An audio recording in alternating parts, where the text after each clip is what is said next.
to figure out a better view. Nothing's great. I'm in my home office. All right, all good. Joan Dorsey, welcome to the center of the universe. It's very cool to be in the center of the universe. I've never been there before. Have you ever been to Ashland? Virginia? Yeah, Yeah, is that called the center of the universe? that's the center of the universe. No, I But didn't know what it that. also means is this conversation is at the center of the universe because I'm completely focused on you and your story. Okay, sounds good to All right. me. All right. You and I chatted yesterday, Joan, and I think pretty early on in the conversation, I said I detected an accent that doesn't sound like it's from Virginia. So let's start with where you're from. I am from Long Island, proudly.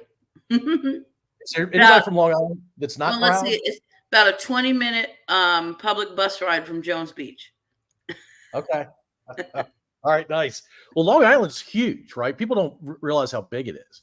No, it's a Long Island for sure. Yeah.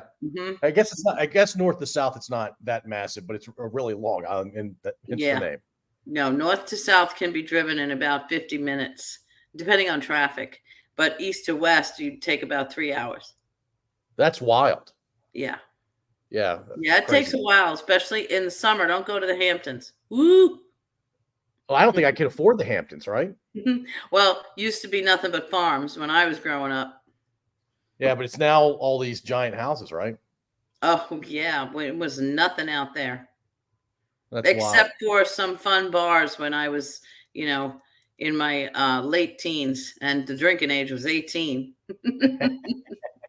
I actually didn't. I'm not quite old enough to have been able to do that in Virginia because the drinking age was 18 here for the longest time, and then I think maybe 3 years before I turned 18, they changed it to 21.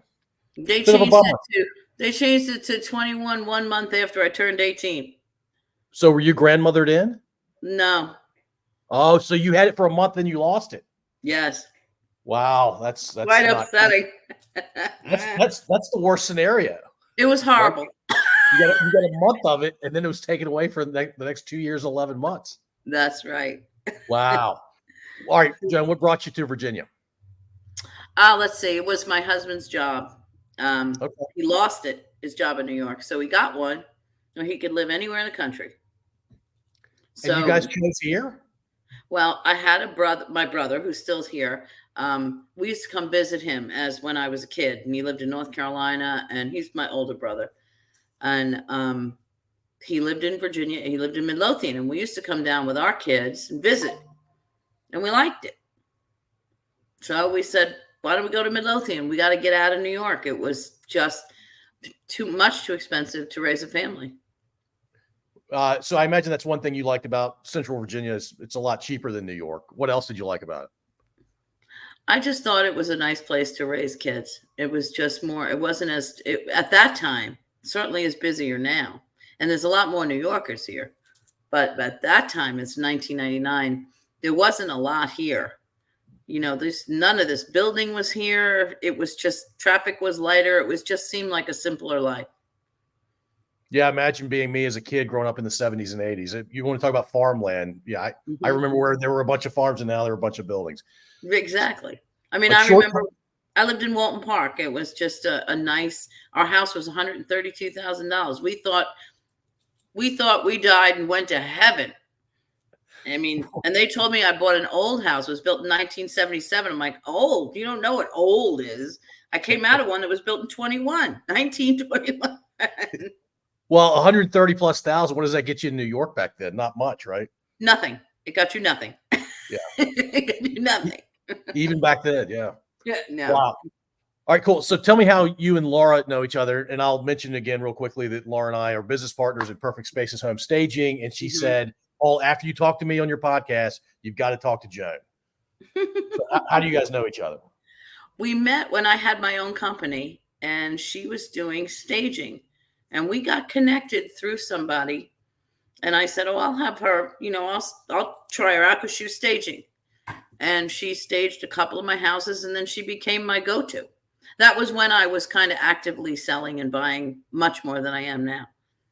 Because you were telling me yesterday you're managing these days more than you are being a real estate broker or an active real estate broker. Yeah. that fair? Very fair. Yeah. You cannot effectively manage and be a, a high powered buying and selling agent and effectively manage over 100 people at the same time. You have to pick a lane. So when you started your own business, what were you doing just before that? Were you a real estate agent? Yeah, I had been one since 2002. And what made you decide to start your own thing? Great story. There was another company in town that I won't mention the name, not where I am now, that made promises and didn't keep them. Mm.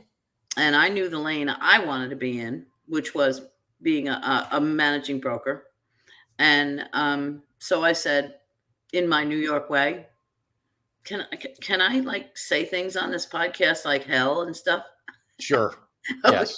Okay. I mean, it's like killing you a little bit if I don't allow you to say it. So I said, the hell with everybody. I'm just going to go do this myself. Yeah. Good for you. And were you scared or were you empowered as you started? No, I felt great. Yeah.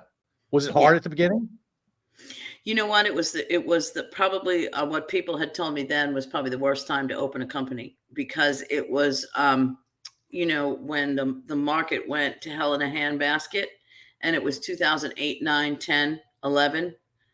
And everybody was doing a short sale, which I became very proficient at the time.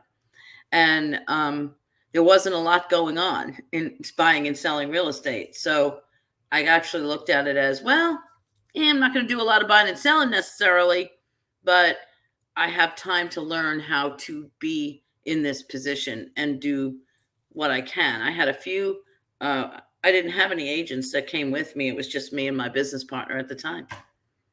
So I've had a lot of people tell me not a lot of people, but a fair number of people that have said, hey, I started the business, and most of them say it was incredibly hard. There are some businesses I think actually did pretty well because of what happened in 2008 to 2011. But I imagine your business, you had to pivot pretty hard. Yeah. You know what? We did have to pivot, but that's what realtors do. They're change agents. That's what they are. And they do it every day. They don't realize it, but they do. Yeah. Change is life kind of thing. And change is definitely the realtor's life for sure. Mm-hmm. So it wasn't hard. What was it about being in real estate that was attractive to you? Flexibility at first. When I rolled into the office where I started, which was Long and Foster at the time, my kids were 11, 9, 7, and 5, and my husband traveled, so I was alone during the week. He left Monday, came home on Friday, and so I needed flexibility, and I was like, what am I going to do? I could have gone back to teaching because that's what I did for a living. I was an educator in New York until I had my kids, and then I got to stay home with them for 14 years, which was great. But I didn't want to go back to that in Virginia because teachers made no money in Virginia. I made more money as a substitute teacher in 1988 than I would have made in 1999 in Virginia as a full-time teacher. Yeah, my wife is in the public school system, and it's I'll say it, it's bad how little they make. It's amazing they find enough people to do it. Right. I knew what it took because it took the same thing I did in New York. No different. Doesn't matter what state you're in. You're doing the same thing. And it's the same level of responsibility. And I thought, I don't want to do that. Plus, I needed something that really wouldn't tie me to something so every day I had to do somewhere and be somewhere. It needed to be more of mine. And I saw a sign that said hiring outside a real estate office, and I just went, whoop, and I drove in. And that's that. I have to ask, what age group did you teach? In New York, I was the first public school pre-K in Franklin Square on Long Island. So I did pre-K and kindergarten. Was that fun? It was interesting because I had 54-year-olds in a day, 25 in the morning, 25 in the afternoon, and no aid. So if anyone, I don't take anybody's crap. I don't want to hear it. So wait, with the afternoon crew, did they have naps before they came to you? I think they were supposed to. I mean, they came in at 1. I think it was like they were there from 1 3:30. Nice. And Nice. yeah, it was interesting, but I ran it like a ship. It was like it wasn't like these little pre-Ks where everything was all hugs and loves. I know it sounds terrible, but I had no choice. I had 25 4-year-olds. What are you going to do? It turns to chaos very quickly if you don't run it like a ship. You have to. My mother, I'm the youngest of 10. And Oh my gosh. so my mother ran our house like a ship. You're the baby of 10? Mm-hmm. Wow. And I got them all to Virginia, except Really? except for 2. Wow, that's a lot of influence for the baby of the family. Yeah. I know it's an odd dynamic, but I am actually the one that kind of holds them all knuckleheads together. And it was a pretty easy sales pitch, you think? Hey, it's a lot cheaper and people are nicer. It was the taxes. It really wasn't me. I mean, I had a brother who was paying $27,000 in taxes. That's insane. Mm-hmm. It doesn't make any sense. Yeah, so they're all here. We're very close, all of us. They'll be all here at my house on Saturday for another event thing I'm doing. Wow, all 8 of the 10. Mm-hmm. Wow. And what about the other 2? Why aren't they here? They both lost their husbands not that long ago, and their children are grown and staying, so neither one of them want to come. That makes sense. And I totally get that. They come to visit. Gotcha. All right, so back to starting your business over time. And how long did you run that business? 2011 to 2017. So for 6 years, in that 6-year period, what was your fondest memory or accomplishment? I think it was my goal. I had a little note on my desk in a frame, and it said, nobody knew what it meant, but I did. It said 50 in 5.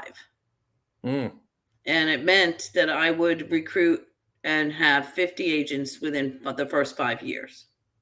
And you did it. I had 51 on my 5th anniversary. Did you get the 51st just to put a little cherry on top? Yeah, I did. I was kind of excited.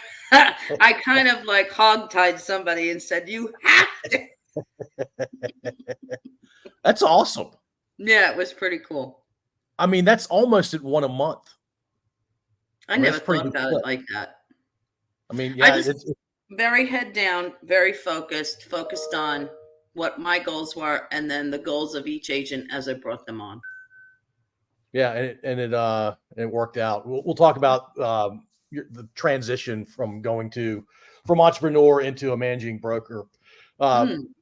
So the flip side, what were the biggest challenges to running your company? The liability for myself and my own license. The worry of having an escrow account and being responsible for that. People go to jail over escrow. Say more about that. Well, collecting escrow monies, I thought was at that time is what real estate companies did. They have escrow accounts, and you're responsible for other people's money. And if there's any kind of mistakes, you could lose everything. I could lose everything. And so I used to say this company starts and stops with me. And so there was an awful lot of liability there. I enjoyed it though. I didn't focus on that liability. I just knew it was there. So I was pretty stringent, but again, that's kind of who I am. And, I had 4 kids. My husband traveled. I'm the youngest of 10. I had nothing but examples of this is the way you got to do things. So if you set up the right systems, it works. But no one can color outside the lines with me. Not when it comes to that. You got to stay within the lines. And if you didn't, I was going to let you go. And I did a few times.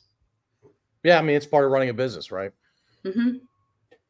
So the liability, because you were the only owner, basically that all fell to your business, and you had some personal liability, or did you have some coverage through? No, I didn't have any personal liability. We have coverage for that. Yeah. But I didn't want to lose the company. Like if anything happened to me, that means everyone else wouldn't be able to work. They would have to find another place to hang their license.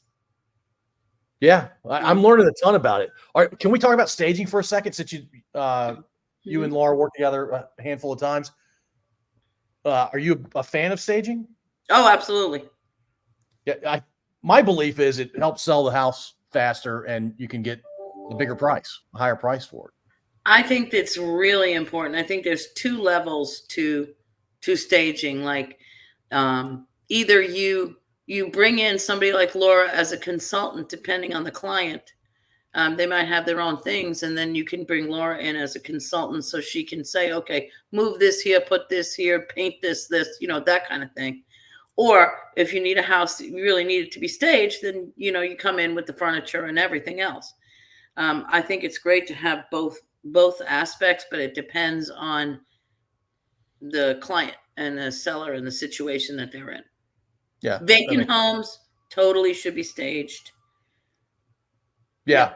Yep. I'm totally with you, especially since I'm in this business now. She just did one. Well, she did the one for me that you were Yeah, there.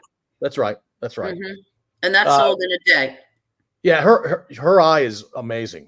Mm-hmm. I just do what she tells me. And it works. She was, well, I mean, the first time I worked with her, I was like, wow, she's good. I really, really like that. Plus, we got along. We just got along. She's just a nice person. She's an easy person to get along with. She is. No question. And she was willing. Sorry, go ahead. Finish your thought. It's okay. I said she was just willing, like, to work with your time frame, do what she could do. Absolutely. All right. So how far into you running your own business did you think, hey, I want to sell it? Or did you never have that thought? And never had that thought. Never had. It wasn't a thought. I was doing well. I was profitable. But nobody comes to you to buy your company unless you're profitable. They're not going to buy a loser. So that June of 2017, I don't know what happened, and I can't say why, but five large brokers came to me at the same time in the same month, and I had no intention of selling. It's almost like that can't be coincidence. It's almost like these bigger houses have these numbers that get tripped by the smaller guys. Like, okay, now we're interested. I have no idea. I thought it was the most bizarre. I kept calling my business partner. And I kept going, somebody else just called. Somebody else just called. Like somebody I'd never heard of just called. Wow. I mean, we talked to five at the same time. And I was really surprised. I mean, five's incredible. In the same 30-day time frame, you had five in June people express interest. Yeah. June of 2017. You don't, obviously you can choose to share names of companies if you want, but what did it come down to for you beyond just the financial offer? Were there other things at play for you? Well, yeah, there was a few. I mean, in real estate, it's interesting when your company is, when another company looks at your company, it's called, a lot of times they just want you to do what we call a walkover, where they don't really want to pay you. They just want to take everything you got and just have you walk over. And then they offer you as the owner, not necessarily money, but maybe money based on transactions, but nothing up front, that type of thing. They call it a walkover. I didn't want to sell, so why on earth would I do a walkover? How dumb is that? Like, I have no intention. It wasn't in my plan to sell. I never even thought about it. I loved my company. I loved what I was doing. I could see the handwriting on the wall that things were changing in our industry. And so I thought, wow, this could be a good time to do this. When this phone started to ring, I thought about it. That's when I started to think about it. But I wouldn't do it unless somebody was making me an offer. So a couple of people were just out immediately. Somebody else was out because, and I never even got to the table to discuss money. And I knew there was some, but I just didn't like them. And I can't go there because I didn't like them. And then my good friend called me from Long and Foster, and I'm like, wow, I didn't expect that call either. And so it was down to just two who I'd known and know very well.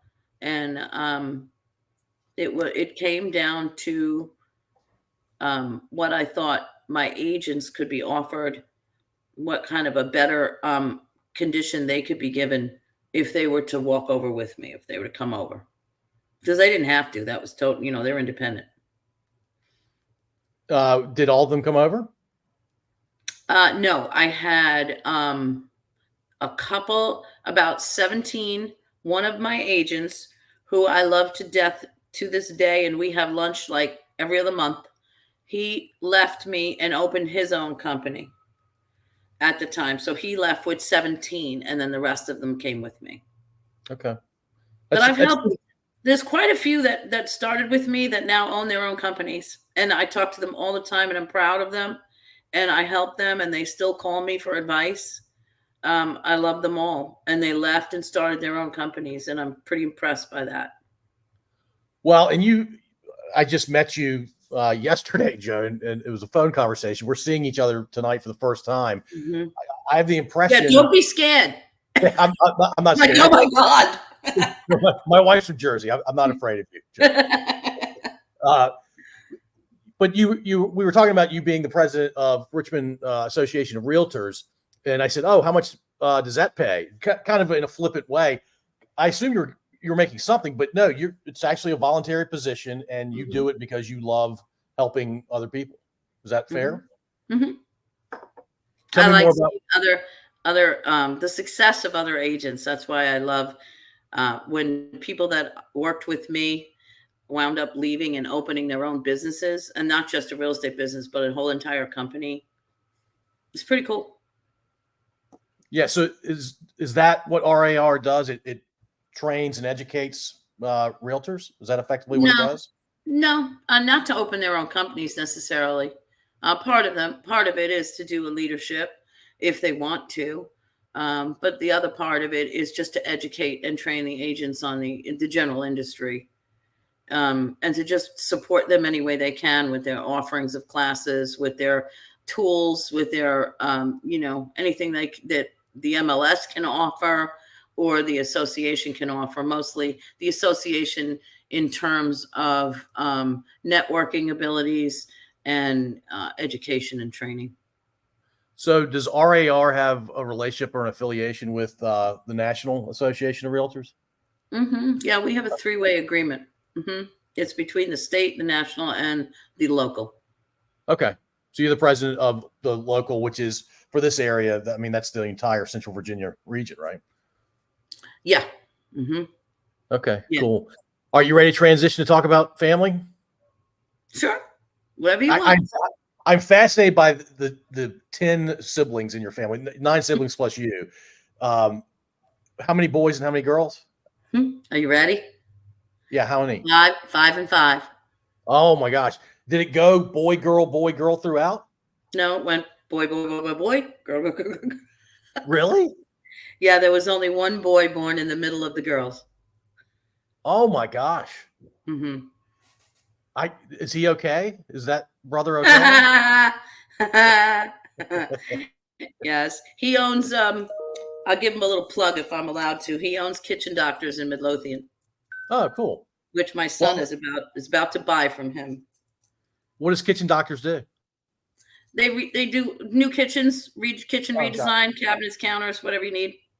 Okay, nice. My wife's been talking to me about doing that in our place. So yeah, they're called Kitchen Doctors. They're awesome. Okay. But he followed me down here in 2001. So that's pretty quick. We're very close, him and I. Is he number 9? No, he's number 8. Okay. So wait a minute. It was 4 boys, then 3 girls, then a boy, then 2 girls. Yeah. So when he looked up, he saw 3 sisters, and when he looked to the younger crew, he saw 2 sisters. Oh yeah, he harassed me to no end. He just harassed me to no end. But he was also growing up one of my biggest protectors. My brothers all are, but he was my biggest protector. They can give you grief, but nobody else can, right? Yeah. Oh boy, does he ever! Still does. That's cool. All right, tell me about your immediate family, your husband and kids. Well, my husband is Jim. He's in real estate with me now, which is great. We work together. He's my sales manager. We still have a real estate business too, which he does more of that now. We work with people that are referral sources that have been with us for years. So that's kind of where we are with our real estate buy and sell business. And then my children are, one son is in DC, and the other two, my daughter and son, are local. Very cool. And as you know, my oldest daughter has passed away. So yeah, it's the most tragic thing that you as a parent can ever go through. Mm-hmm. Yeah, it doesn't get easier, I imagine. No, time doesn't make anything go away. It just softens. Yeah. What are your 3 kids? What do they do?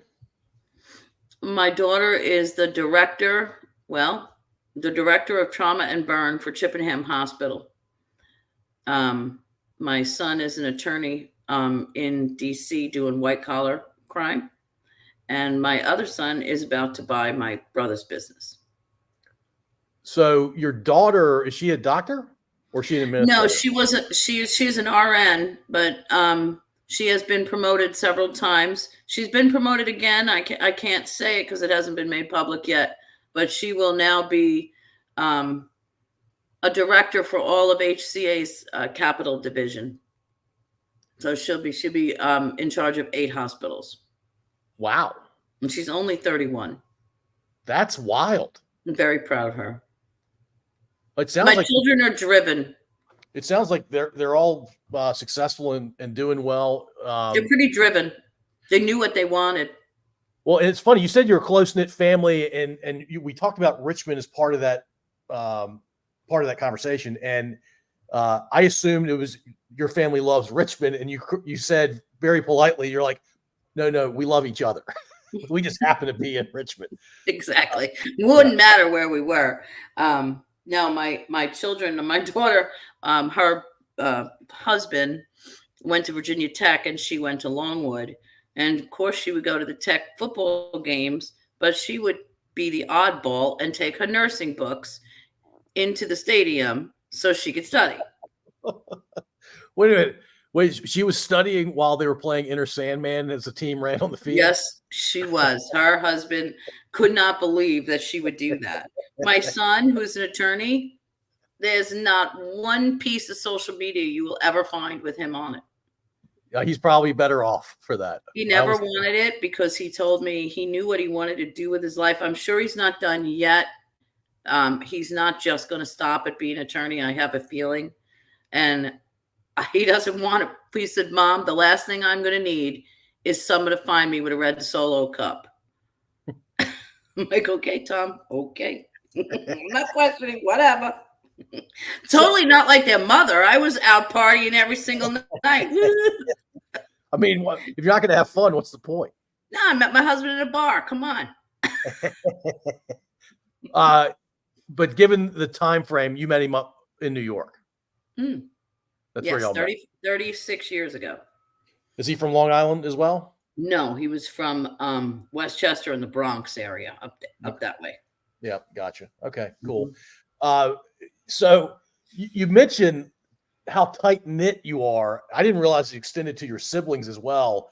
What is it about your family that you're so tight? Because the way you've described it to me yesterday was it's uniquely tight. I mean, a lot of families are pretty tight, but not the level of tight that we're talking about with your family.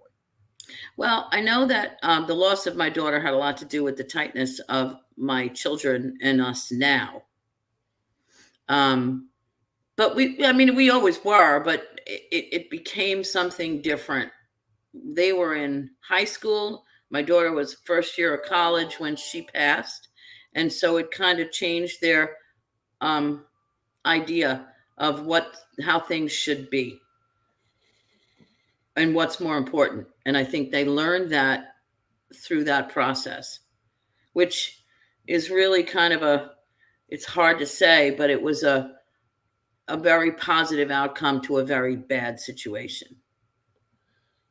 Yeah, look, I've seen younger people pass away, and I know their parents really well. My aunt lost a child, my first cousin, and it doesn't always go the way you just described it. Sometimes I would say usually it has the opposite effect.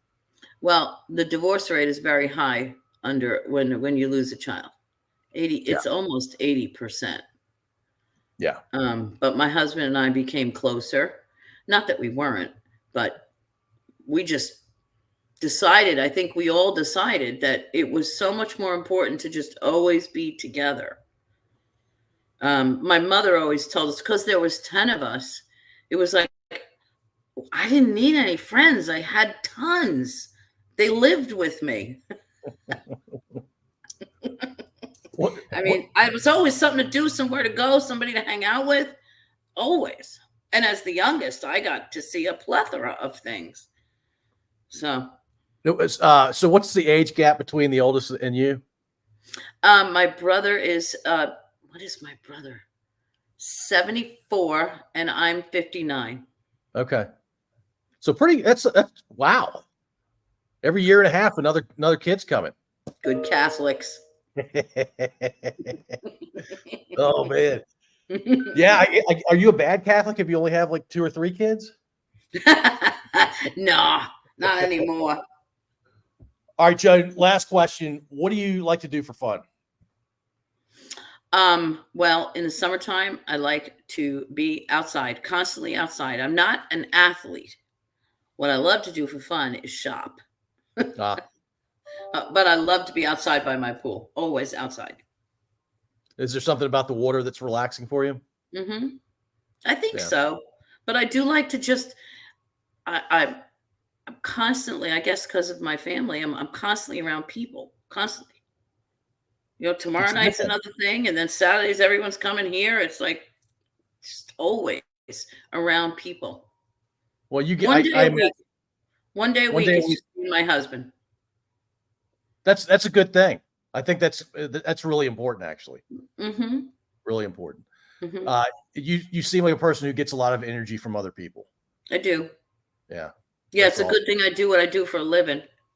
Yeah, you'd be miserable if you were an introvert, I imagine. I don't think I could do it. I mean, there's 7,000 realtors in Richmond, for God's sake. Have you met all of them? No, I've met a lot, but no, there's a lot I have not met. Well, hey, Joan, I appreciate you doing this. This was a lot of fun. Good to meet you. I'm glad you and Laura know each other. I'm glad she connected us, and Yeah, thanks for me taking too. the time. All right, no problem. I enjoyed talking to you. Same here. All right. Night, everybody.